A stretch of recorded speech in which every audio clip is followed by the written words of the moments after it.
ابھی جو کچھ ایران میں ہو رہا ہے، جو کچھ ہوا ہے،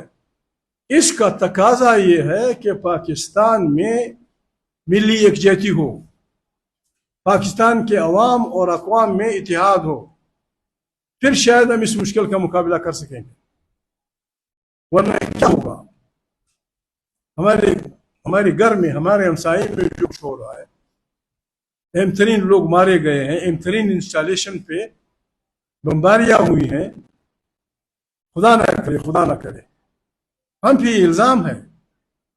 ہم پہ یہ الزام ہے کہ ایران جو کچھ کر رہا ہے، لیبیا جو کچھ کر رہا ہے، یا شمالی کوریا جو کچھ کر رہا ہے، یہ ریوڑیاں ہم نے دی ان کو۔ یہ بڑے خطرناک لوگ ہیں، وہ they don't forgive, they don't forget، وہ نہ معاف کریں گے نہ بھولتے ہیں۔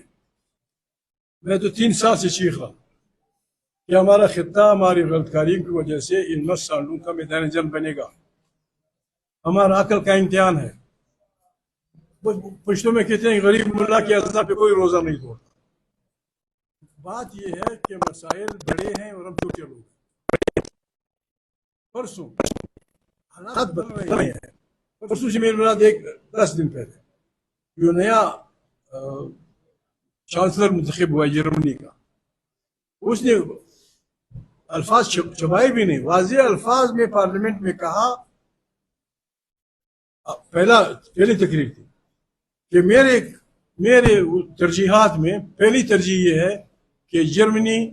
یورپ کی سب سے طاقتور فوج بنائے گا۔